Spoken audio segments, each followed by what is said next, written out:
在影片开始之前，我要特别谢谢南洋台湾现代的部分，它很快就在这次的大电池1年2万公里的部分去做了修正。经过了5天之后，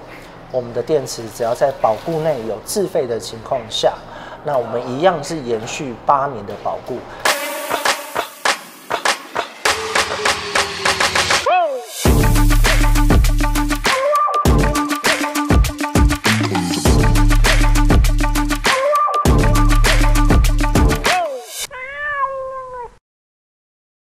Hello， 欢迎再次收看 J 酱玩。这一位就是我们第2位的车主，我们好不容易时间跟他瞧到了。这一位就是我们伊先生。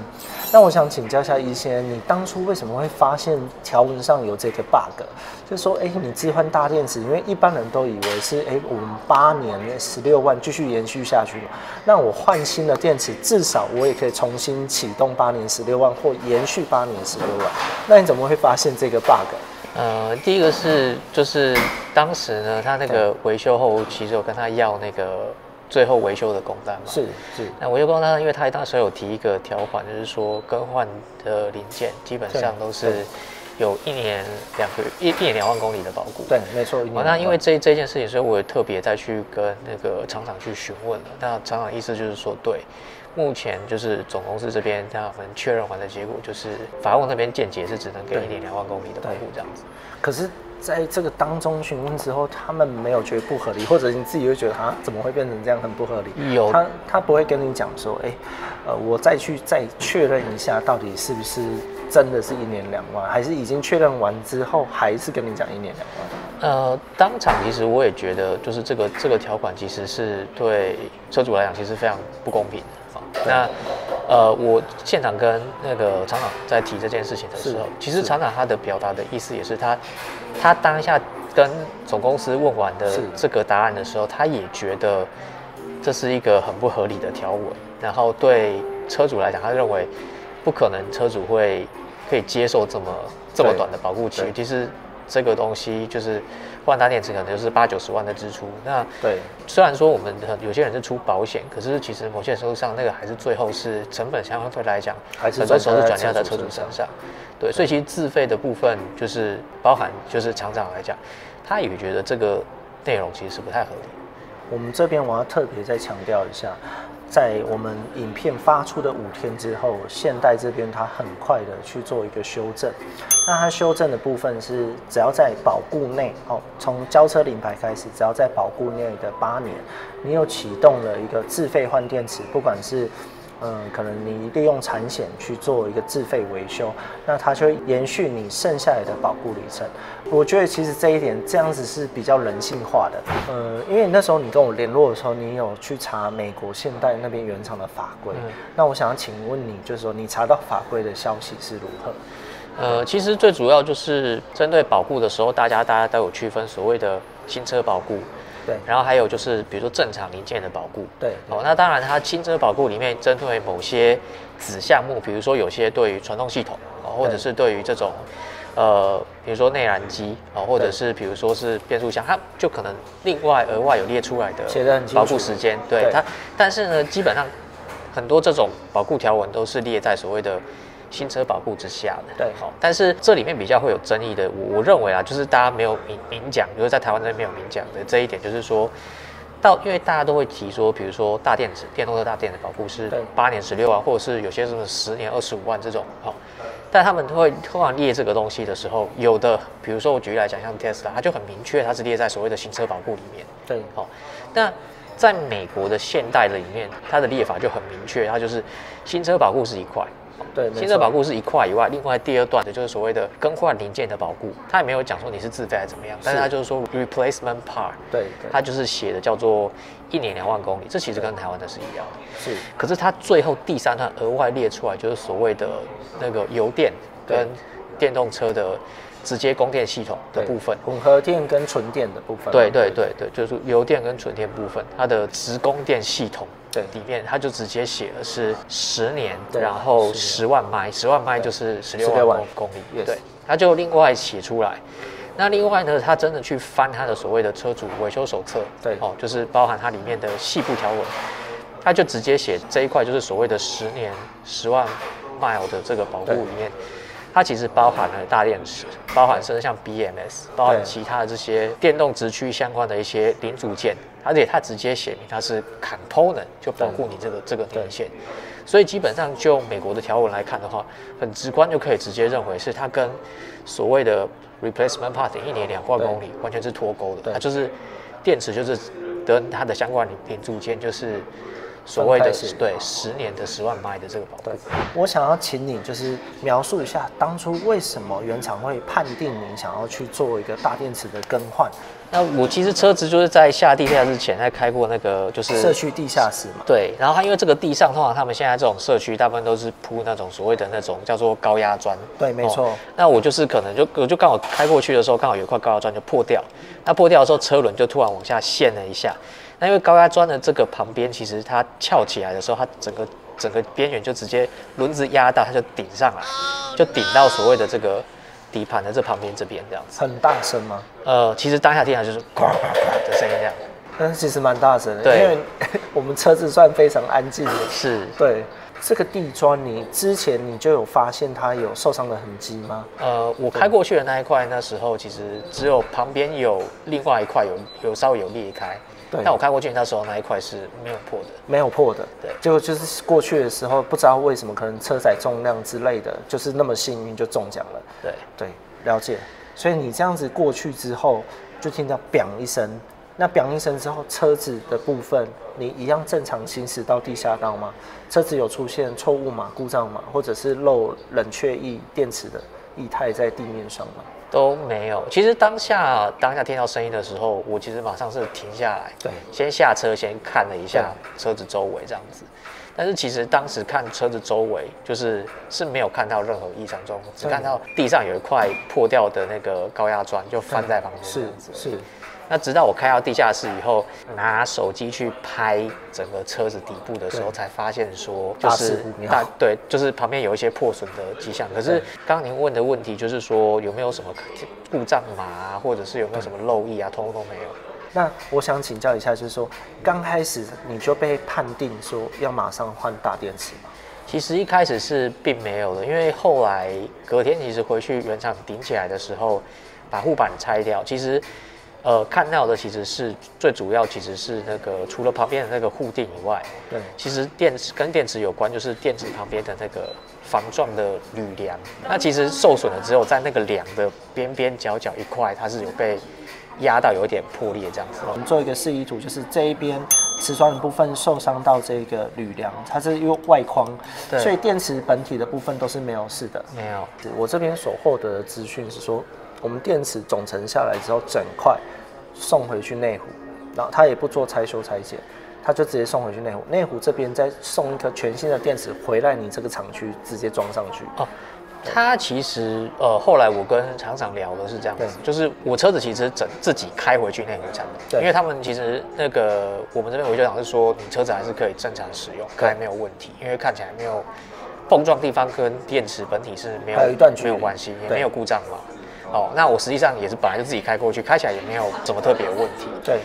然后到内湖的时候，他一开始就是也认为是换外框。厂长大概跟我解释一下，就是说他们大概基本上是车子到那边，哦，那他如果是要更换模组或者是维修模组的话，他们都是在那一个维修厂去把电池卸下来。对，然后南洋其实在那个新竹，它有一个专门的，比如说零件或者是一些重要部件的拆的维修的中心，其实是在新竹。哦，包含我听到他们是包含说什么引擎、变速箱所有的维修，在每一个区域的保养厂其实是没办法处理的。就是关键零件的维修，其实还是要送去新竹，都去新竹。对，所以他们那边会负责处理的是，就是我说内湖厂会负责处理的，其实是把大电池的冷却液卸掉，然后把大电池拆卸下来，然后电池送走，然后电池来，他们就是把电池装上去以后，把冷却液全部都再装上去，然后测试完才会还给车主。他们大概流程是这样子。你的电池是77度，应该也是快100万，对不对？我的光纯电池的部分不含工资，大概80几万，也是80几万。因为我们另外一台，因为你是600，我们另外一台600P，它就已经90几万。但是其实你会不会觉得说，我花了那么多钱，我应该是得到全新的8年16万公里保固？我认为啦，如果以电池的特性来讲的话，你既然今天是换了一颗全新的电池，对，照理来讲，你的寿命预估应该就是重置嘛。大家也都知道，电池就是一个消耗品。对，那你今天一个消耗品，比如说你买一罐牛奶，买一罐牛奶，你可以喝一个礼拜。那今天不会说今天你买了一瓶牛奶，一样的瓶子，一样的包装，你只能喝1天吧？对，所以基本上在这种消耗品上，你今天既然是重置的整颗电池以后，就是你换了一颗全新的，你的寿命预期应该是重算啊。我觉得其实合理是可以重算的，因为其实你跟我讲了这件事情之后，我本来也非常惊讶，想说真的就应该是重新8年16万才合理，因为我们自己开电动车都那么久，我就去查了所有电动车的条款。我举例，我们国内卖最好就是特斯拉，特斯拉虽然是给你8年16到24万看车种。但是这个是一个完全没有任何事故风险。但是如果在事故风险的情况下，特斯拉只要自撞，你一样变成4年8万公里。那我又去查了 BMW 跟宾士，不好意思没有写，官网上面没有写得很清楚。但是它有写一点，置换零件之后2年内无限公里保固。这是针对电池的部分，可是这样我也觉得很少。然后接下来我们再讲到 Toyota 更奇怪，它有分一个4年内电池保固，但是8年它是保固一个电容量不能低于70%，所以我也不知道他写这个到底目的是什么。然后接下来他还有特别再写一件事情，过了保固之后，它一样是1年2万公里，但是它保固内如果你可能自撞，它一样是给你延续性保固。那包括更惨，我必须要讲更惨。它只要自撞一换掉之后，它都保固内，目前它都没有做修正，所以它只剩下1年2万公里。这么夸张？真的，而且它单价是高的。然后我们再讲一个平价的品牌，那自己官网上查不到这个保固。好，那重点来了，车友自撞，然后他就来我们的影片上面留言，他说：“我就是自撞的那一位，然后我现在这个自撞之后，我只剩下2年4万公里的保固，这是自己撞到换大电池的部分。然后前阵子卖比较好的叫 NG4 啊，可是因为自制率的关系，我去查了它的条款，很抱歉，它也没有延续，所以你只要置换电池就是1年2万公里的保固。”那这一个部分跟福特的电马也是一样，也是1年2万公里的保固。所以其实当电动车车主，我们就会去思考一件事情：我花了这样的车价，我省了保养，省了机油，省了查修，可是我怎么好像一撞到电池之后，我一次都被保养厂这些台湾代理商收割回来？因为你想想看，我今天省了这些没错，可是我车价也没有比较便宜啊。我车价一台也是要100多，对，200多，对。那我到底省了些什么？所以我觉得我一直在影片中，不管是上一支还是这一支，我们一直在强调一件事情，重点是你的自费项目。你的自费，你过了保固之后，你换了这个电池，到底原厂愿意给你多少的保固？大家其实对于电池这种消耗品来讲，都会预期，你今天这样换新的电池，其实你的保固期应该是要重置。那你重置，当然你重置多久，就会跟你制造厂认为你用的材料、你用的品质到什么样的程度来去决定你的保护有多久。那如果你今天原厂只给你比新车电池更短的保护，那我觉得对于消费者来讲，就会有一个疑惑：你到底是不是用跟新车一样品质制造出来的电池换给车主？对。那如果不是的话，不管对车主而言，或者是对保险公司帮车主去付这个钱而言，它都并不公平，因为你宣称的新电池并不是一样的电池，这样子，我觉得大家会有这个疑惑。Kia、Hyundai 还有 BMW， 他们都宣称他们是模组化都是模组化，他们都可以拆修但是为什么我们遇到了这件事情？我们发生了意外，原厂它没有第一个时间去做拆修，而是整块去做报修，换掉大电池。所以这就是我一直心中一个很纳闷是，模组化电池的神话是否破灭了？是否只是一个假象跟话术？你不能在电池自然耗损的情况下，你才愿意去做拆修跟拆解。对车主而言，我觉得也是一个未来你一定会面临到的一件事情，因为毕竟我们自己开韩国车 Hyundai 或 Kia 的话，我们都会知道韩国车电动车进步真的很多，不输给双 B。讲一个很现实的，我现在我可能会得罪其他品牌，双 B 跟 Volvo 还有奥迪，他们的电动车设计，我觉得到目前为止，他们还没有很认真想做电动车。我会希望他们未来在设计电动车的时候，可以参考韩国车跟特斯拉。真的啦，经历过这件事情之后，你的情绪有好像终于要飞车。那在这5天之前，在你这段时间一直等待，然后你也知道正确答案是1年2万公里，你有没有很难过？其实你很 shock 说，早上那我就不要修了，反正我车子又没事。当下其实是真的会有这种想法，就是认为是说，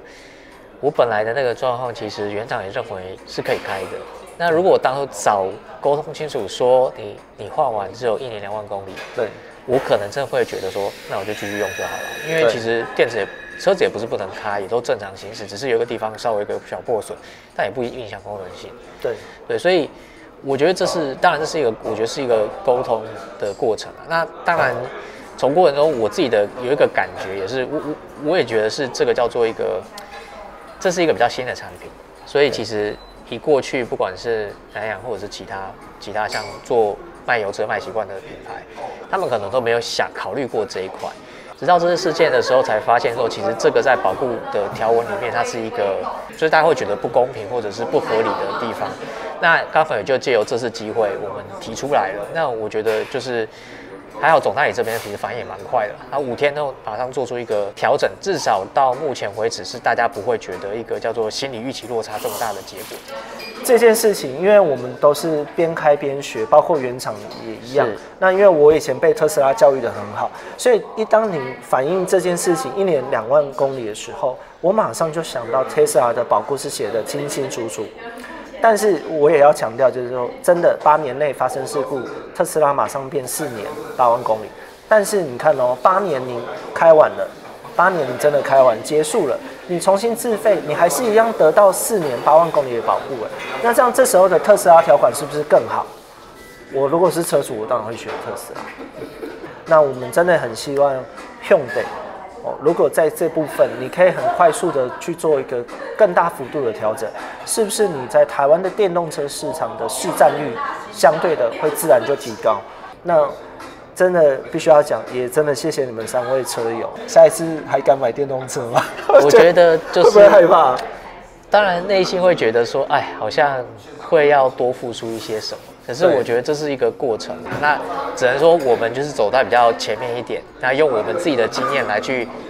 看能不能让这个产业的一些条款啊，或者是运作方式来更平衡一点，让电动车这个产品是未来大家能够越来越多人可以接受，而且越来越多人会觉得开起来是开心，那在用的时候或者是在后面在维护的时候也都觉得很安心，不会有太多担忧的这样子。对，那最后真的还是要再提醒一下各位车友，就是说所有的保固条款，关于自费之后的保固条款，请你们好好去讨论一下，反映给你们原厂窗口。因为我自己是 Hyundai 的车友，那我当然是只能反映给 Hyundai 嘛，对不对？可能偶尔会影响到 Kia， 因为毕竟都是韩国车，就是这2个母厂都是韩国厂嘛。那其他的车厂就是要靠我们自己，就这样子咯，拜拜。有任何问题记得加入我们的 LINE 社群，然后记得订阅我们。OK， 就这样咯，拜拜。